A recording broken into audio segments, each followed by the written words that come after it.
2장 다시 2. 수치심은 어떻게 마음을 겨냥하는가? 감정이 수위를 차지한다. 결국 감정이라는 무정형의 세계에 뛰어들지 않고서는 마음을 이야기할 수 없다. 내가 결국이라고 말하는 이유는 마음이라는 단어가 언급될 때 많은 사람이 그것을 우리가 사고하는 과정과 우선 연관짓기 때문이다. 그러나 마음의 발달에 관한 한 우리는 논리적, 직선적 사고 처리 과정이 마지막으로 나타나는 특질 중 하나임을 알게 된다. 실제로 감정이 인간 행동의 영역에서 수위를 차지한다. 나는 수위라는 말을 통해 감정이 우리 마음의 기능 가운데 가장 중요하다고 암시하는 것이 아니며 오히려 이는 감정이 원초적인, 즉 우리 마음의 발달 과정에서 초기에 나타나는 경향이 있음을 의미한다. 감정은 감각에 반응하여 가장 근본적으로 이 상태에서 저 상태로의 이행에 대해 우리의 주의를 환기시키는 정신활동이다.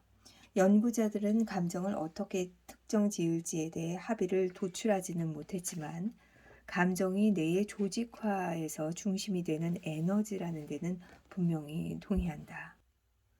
인간의 행동을 고찰할 때 우리가 처한 상황에서 감정을 빼면 우리가 움직임을 멈춘다는 것을 발견한다.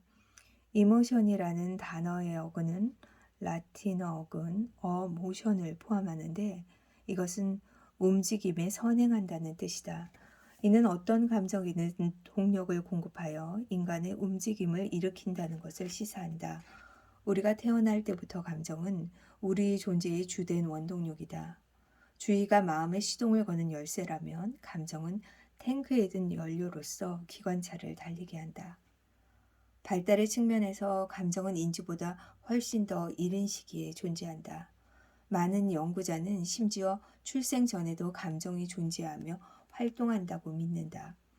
따라서 우리가 무언가를 하는 것에 관한 한 감정은 근본적으로 중요하다. 우리는 감정에 대해 이해하기 위해 그것을 다른 정신활동, 감각, 심상, 인지 같은 정신활동으로부터 분리하는 경향이 있다. 그러나 마음에는 그렇게 뚜렷이 구획된 부분들이 없다. 뇌의 서로 다른 영역들이 특정 정신활동과 더 우세하게 상호 관련되기는 하지만 우리가 경험하는 사실상 모든 것은 감정적 톤에 의해 구체화되며 영향을 받는다. 그러므로 감정이 우리를 통제하기도 하고 우리가 감정을 통제하기도 한다. 우리가 무언가를 생각하거나 감지할 때마다 감정은 그 과정의 일환이다. 따라서 의식 차원에서 우리가 지각할 수 있는 정도의 차이는 있겠으나 감정이란 인간의 모든 활동에 빠짐없이 엮여 들어간 것으로 생각하는 면이 더 정확할 것이다. 그러므로 우리가 감정적이지 않은 때는 결코 없다. 감정이 우리에게 영향을 주는 특정한 방식 하나는 우리의 기억을 통해서 이루어진다. 우리는 감정적 현저성에 주의를 기울이며 그로 인해 그것을 기억하는 경향이 있다. 그것이 늘 유쾌해야만 하는 것은 아니다. 오히려 중요하고 유의미한 것에 주의를 기울이며 따라서 그것을 기억하기를 실행한다. 내가 감정적으로 이끌리는 대상을 기억하기를 실행할수록 나는 점점 더 내가 기억하는 그 대상이 된다. 저스틴이 그건 너무 어리석었었어. 처럼 스스로에게 의뢰하는 말에 대해 이야기할 때 그 말들을 확인하기는 어렵지 않았다. 그는 자신에게 그런 말을 하는 것을 멈출 필요가 있다고 내게 말했다. 그러나 그 말 아래 느낌이 놓여 있었으며 이 느낌은 확인하거나 멈추기가 그다지 쉽지 않았다. 그 결과 그는 얼마 동안 그 말 하는 것을 강제로 멈추려고 애쓴 뒤에도 그 느낌이 여전히 남아있게 되었음을 알게 되었다. 그 후에 그는 그 말을 하지 않는데도 여전히 기분이 나쁩니다. 라고 말했다. 그의 경험의 감각적 특성은 실행된 주의를 통해 거듭 스스로를 수치스럽게 하는 그의 행동에 계속 연료를 공급하였다. 감정적 현저성의 또 다른 중요한 측면은 미래에 대한 우리의 예견에서 그것이 하는 역할과 관련된다.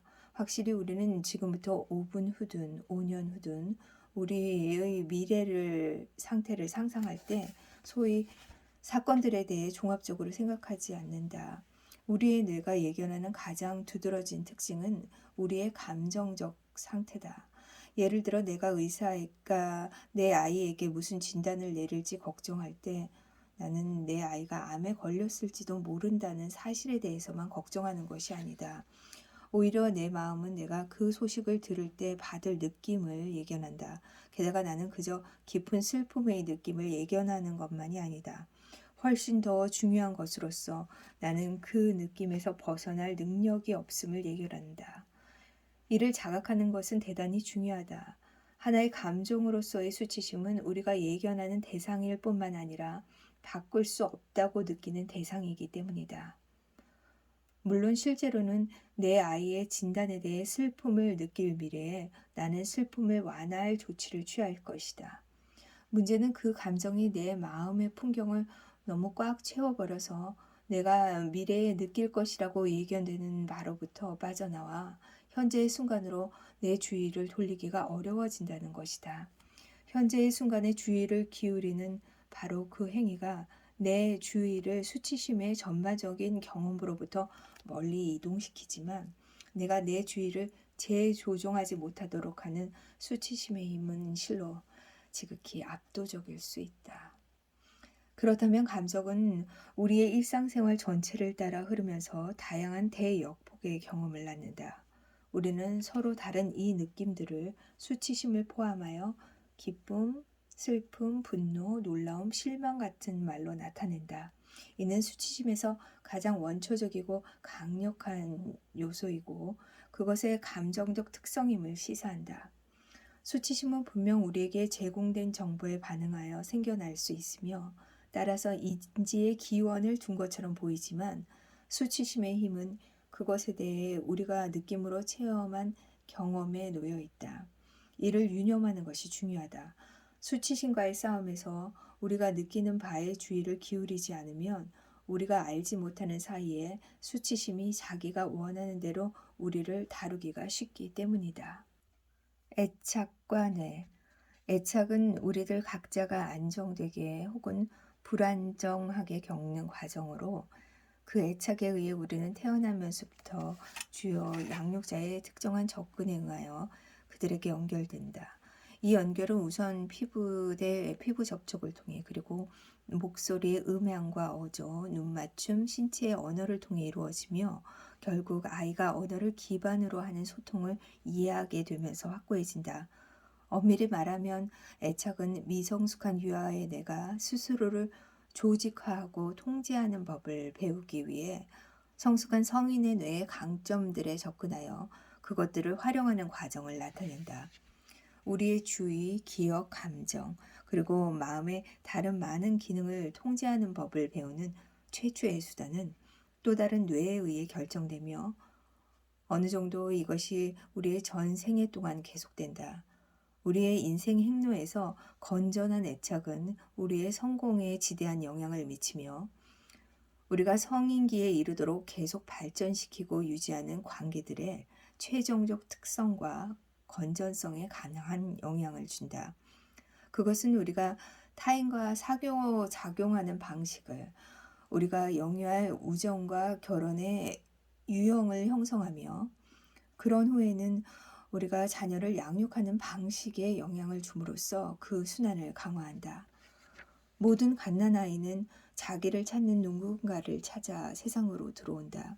아기는 태어날 때 특정 기질을 지니고 세상에 들어와 부모에게서 바라건대 아이의 욕구에 적절하게 동조된 반응을 끌어낸다. 그러나 아기에 대한 부모의 접근은 새로 태어난 아기의 기질에 의해서만 영향을 받는 것이 아니라 부모 자신의 성장 이야기가 아이에 대한 부모의 접근을 형성한다. 부모 자신의 성장 이야기는 그들이 어떻게 관계를 이끄는지, 그들이 자신의 감정을 감지하고 조절하는 법을 얼마나 잘 익혔는지, 그들이 어떻게 타인의 감정적 신호를 알아채고 반응하는지, 그리고 그들이 아름다움과 상처 둘 다를 지닌 그들 자신의 이야기를 얼마나 일관성 있게 이해하는지에 지대한 영향을 미친다. 그리고 부모가 아기에게 어떻게 다가가는지에 따라 아기는 안정된 방식으로 애착을 형성하거나 불안정한 방식으로 애착을 형성한다. 부모가 스스로 마음의 통합을 이루기 위해 노력한 만큼 아이 안에 안정된 애착을 발달시킬 수 있을 것이다. 시겔이 말한 대로 아이의 안에 안정된 애착을 발달시키는 모든 변수 가운데 가장 강력한 단 하나의 변수는 아이의 부모가 자신의 이야기를 얼마나 일관성 있게 이해하였는가 하는 것이다. 안정된 애착은 공감, 동조, 주의 깊은 마음 상태, 적절한 한계 설정이 높이 평가되는 환경에서 형성된다. 저스틴의 어린 시절 가정에서 그러한 요소들이 항상 존재하지는 않았다. 오히려 그가 학교에서 내는 성과뿐만 아니라 그가 신학적으로 믿는 내용과 관련된 완벽주의가 다른 모든 비독보다 더 가치 있다고 여겨졌다. 저스틴은 심지어 예수님을 따르는 일이란 완벽하게 행해져야 하는 것이라고 이해했다. 그러한 말을 직접 들은 적이 없는데도 말이다. 결함, 특히 성과 관련된 것을 절대 드러내지 말아야 한다는 그의 생각은 그가 모든 비언어적 신호를 해석하는 방식에서 더 많이 유래했다. 안정된 애착이 신체 조절, 조화로운 소통, 감정적 균형, 두려움 조절, 반응 유연성, 공감, 통찰, 직관을 포함하는 전전두피질의 여러 기능의 성숙과 서로 깊은 관련이 있다는 점은 주목할 만하다. 이는 관계의 특성이 경우에 따라 우리 뇌의 신경세포 연결 과정, 이는 항상 일어나고 있는 일이다에 영향을 미친다는 개념을 강화한다. 다시 한번 이는 우리가 근본적으로 연결된 존재로 창조되었으며 이 점은 창세기 1장 26절의 저자가 묘사한 것처럼 우리의 모양대로 인간을 만들고자 하는 공통제적 신의 거울처럼 비춘다고 단언하는 인류학을 반영한다. 나의 모양대로도 혹은 그저 이미 창조된 다른 어떤 것의 모양대로도 아니다. 오히려 태초부터 삼위일체 하나님은 우리를 거룩한 새 위격의 창조성의 모임에 참여할 수 있는 존재로 만드셨다. 기쁨은 창조성의 특징 중 하나다. 그렇다면 통합된 마음, 관계, 공동체의 발달의 자연스러운 진행은 기쁨을 경험하는 데서 온전히 실행된다. 안정된 애착은 고통의 부재와 1차적으로 관련된 것이 아니라 그러한 힘든 상황에서도 기쁨이 존재하는 것과 관련되기 때문이다. 그것은 불화와 부재와 관련된 것이 아니라 불화를 바로잡는 일이 우리가 상상할 수 있는 범위를 넘어서는 것처럼 보일 때도 불화를 충실히 바로잡는 것과 관련이 된다. 물론 어려운 관계적 상황에도 불구하고 필연적으로 일어나는 기쁨, 호기심, 창조성의 출현을 방해하기 위해 수치심은 할 수 있는 모든 일을 할 것이다. 그러므로 당연히 우리의 애착 유형은 우리가 하나님과의 관계를 경험하는 방식에 깊은 영향을 준다. 하나님은 우리가 다루는 바로 그 뇌를 다루셔야 하기 때문이다. 그분은 우리가 관계의 친밀성을 피하거나 그것에 대해 불안해하는 바로 그 성향을 다루신다. 하나님을 대할 때 우리는 우리의 애착 유형을 통해 특정한 방식으로 연결된 뇌는 선반 위에 얹어두고 별개의 뇌를 꺼내 쓰는 것이 아닌 것이다. 하나님은 우리의 친구, 부모, 배우자, 자녀 또는 적이 다가오는 바로 그 일련의 신경망에 다가오신다. 창세기 2장 18절에서 하나님은 사람이 혼자 사는 것이 좋지 아니하니 내가 그를 위하여 돕는 배필을 지으리라 라고 말씀하신다. 혼자라는 느낌 혹은 이 경우에 불충분하다는 느낌은 하나님이 관심을 가지시고 여자를 지어 남자에게 데려오심으로써 바로 잡으셨던 대상이었다. 그런데 이 본문은 이야기의 나중에 다가올 일의 전조로서 혼자인 것에 어두우면 진정으로 혼자인 것, 즉 고립됨, 홀로 남겨짐, 잊혀짐, 무시됨, 멸시받음, 밀려남, 버림받음. 이것이 하나님이 알아보신 가능성임을 시사한다.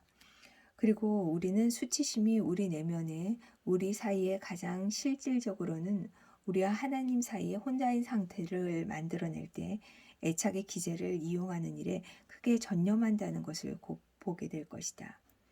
그러나 이 마음-뇌 관계의 삼각구조가 수치심에 의해 와해될 수 있는 것과 마찬가지로 관계들은 우리가 얻은 안정된 애착을 통해 수치심이 통제되고 치유되는 수단이 되기도 한다. 마음속에서 이야기하기를 계속하기. 애착 과정으로부터 생기는 마음의 중요한 특징 중 하나는 우리가 이야기한다는 사실만이 아니라 우리가 이야기를 하는 방식이다. 신경세포 간의 관계의 복잡한 연결망은 애착 유형에 기반을 두고 다 같이 성숙하면서 이야기하기, 성약의 싹이 최초로 자라나는 토양이 된다.